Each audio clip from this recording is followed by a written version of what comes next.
Aujourd'hui, on va parler de la redondance réseau, plus précisément au niveau du routage. L'idée ici, c'est quoi? C'est de supprimer les points uniques de défaillance, ce qu'on appelle en anglais single point of failure. Pourquoi c'est important et surtout comment ça fonctionne.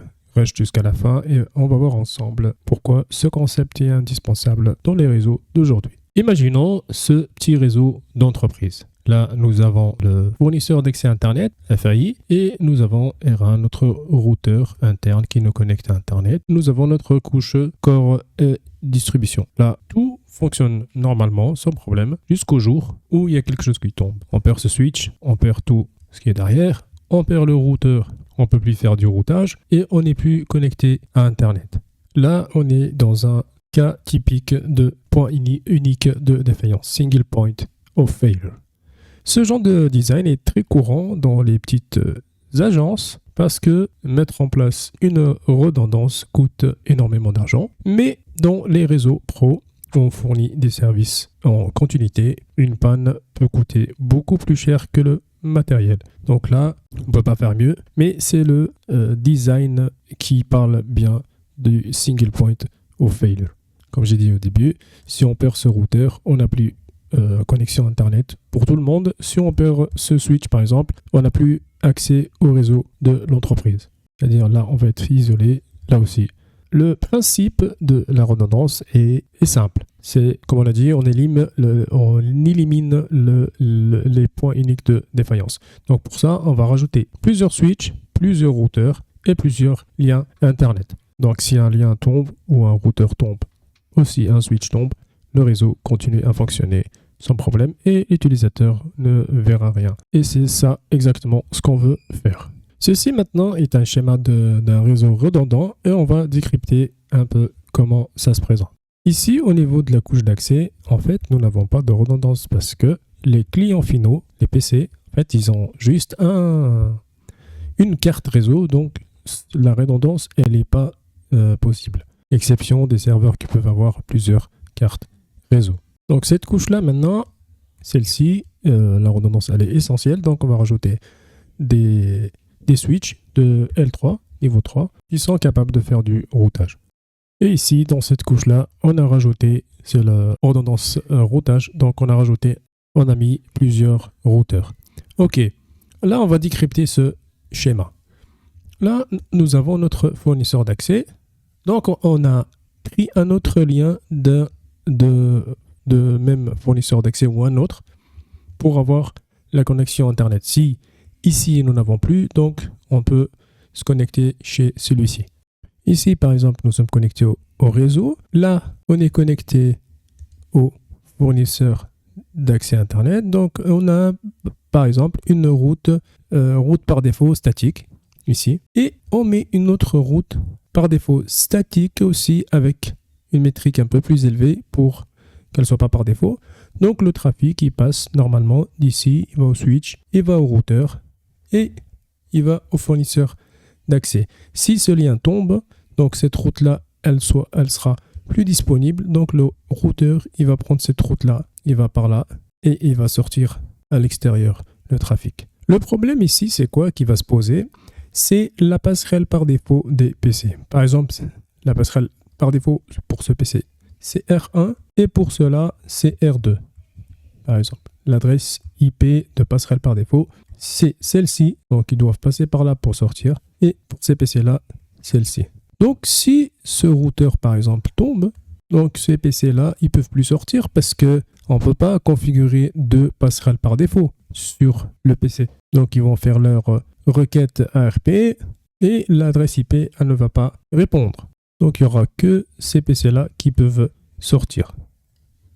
Parce qu'ils ne pointent pas vers cela, ils ne pointent pas vers la bonne passerelle par défaut. Et contrairement, si ce routeur-là tombe, donc ces PC-là, ils ne peuvent plus sortir parce qu'ils ont comme passerelle par défaut l'adresse de ce routeur-là. Pour se débarrasser de ce problème-là, nous avons inventé des protocoles qui interviennent, qui s'appellent les FHRP protocoles. C'est des protocoles qui s'appellent comme ça. c'est First Hop Redundancy Protocol. C'est le protocole de redondance du premier saut. Et il y en a quelques-uns. Il y a HSRP, VRRP et GLBP. Donc cela, c'est des protocoles FHRP. Donc là, je vais parler en général de ces protocoles-là parce que c'est le même principe.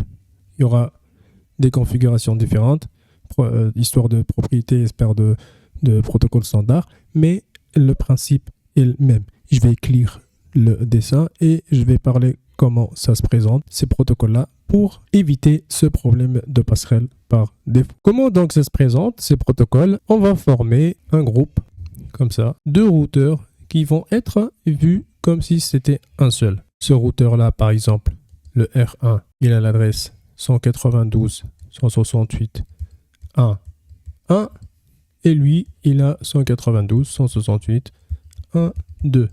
D'accord? Donc là, on va inventer une adresse IP virtuelle qui va prendre une adresse dans le même réseau, 168.1.3 par exemple. Donc ils vont former un groupe, ils vont discuter ensemble avec des paquets hello et ils vont se mettre d'accord sur les réponses des requêtes RP. Donc ils vont utiliser juste cette adresse IP virtuelle qui est assignée nulle part en fait, mais qu'elle est partagée entre les deux. Et également une adresse MAC virtuelle. Et là, on va faire comment?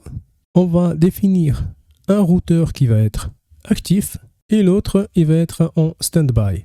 Stand-by qui fait rien du tout, juste il demande des nouvelles de son copain à côté. Si l'autre il répond, donc on reste comme ça.